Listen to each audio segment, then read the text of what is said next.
waa inaad ogaato dadka uusan Alle u dambi dhaafi doonin si aadan uga mid noqonin.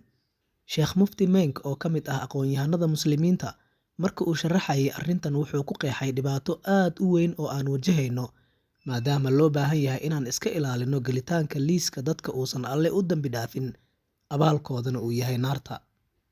Haddaba si aad u barato dadkaas si taxadar leh u dhegeyso ama u akhriso maqaalkan, waxaana rajaynaynaa inuu noqdo wacyigelin ku anfacda. 1. Qofka shirkiga sameeya. Allah wuxuu noo sheegay in aanan mar walba ka quusanin raxmadiisa, dambi dhaafna ka raadsano. Laakiin waxaa jira dad cayiman oo aan heli doonin fursaddaas. Waxaa ka mid ah qofka Alle caabuditaankiisa la wadaajiya wax kale ama u shariik yeela.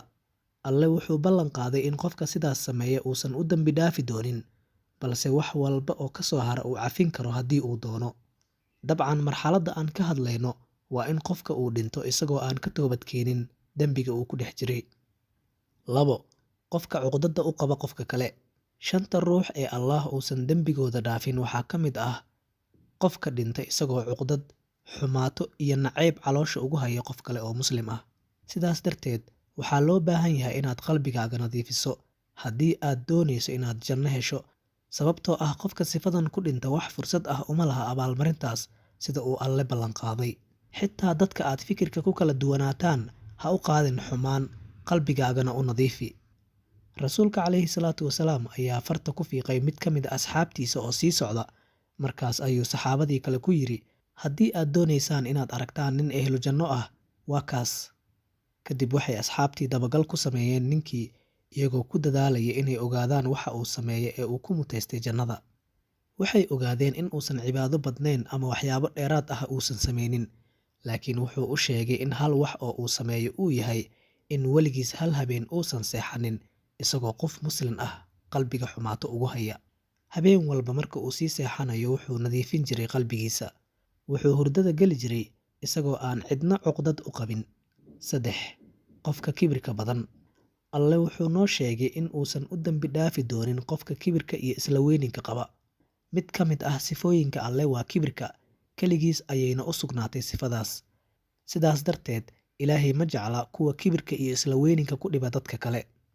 Isla weyninka waxaa soo hoosgali kara qaabka labiska, isticmaalka hantida iyo habdhaqanka. Markii uu Nabiga calayhi salaatu wasalaam yiri qofka uu qalbigiisa kibir ama isla weynin ku jiro ma geli doono jannada, waxay asxaabtii ku dhaheen, Rasuulkii Allow, waxaan jecelnahay dharka quruxda badan iyo hantida, maxaa nagu dhici doona? Markaas ayuu rasuulka yiri, taas ma aha calaamadda isla weyninka. Astaanta isla weyninka waa marka uu qofka runta inkiro, dadka kalena quursado. Haddii aad adigu isu aragto qofka kaliya ee qiimaha leh, dadka kalena ka soo qaado inaysan waxba ahayn, markaas ayaad yeelatay astaanta kibirka iyo isla weyninka, taasoo ah mid kaa hor istaagaysa dambi dhaafka Allah iyo jannadiisa. 4. Qofka qaraabada gooya. Ruuxa si ula kac ah u gooya xiriirka ehelka iyo qaraabada ma heli doono dambi dhaafka iyo abaalmarinta wanaagsan. Dadka qaar ayaa xubnaha qoyskooda u gooya sabab la'aan ama waxyaabo la xiriira adduunyada sida hantida, lacag darteed ama ismaandhaaf yar oo soo kala dhexgala awgiis. Laakiin Alle wuu ka caroodaa kuwa sidaas sameeya, sababtoo ah isaga ayaa u doortay inay ehel iyo qaraabo noqdaan, raallina kama aha in ay isgooyaan. 5. Qofka aan doonaynin inuu xumaanta iska dhaafo. Mid ka mid ah dadka aan nasiibka u yeelan doonin dambi dhaafka iyo cafiska Alle waa qofka xumaanta ku dhex jira, qorshahana aysan ugu jirin inuu iska joojiyo si niyad ah ama uu dambi dhaaf ka raadsado Allah.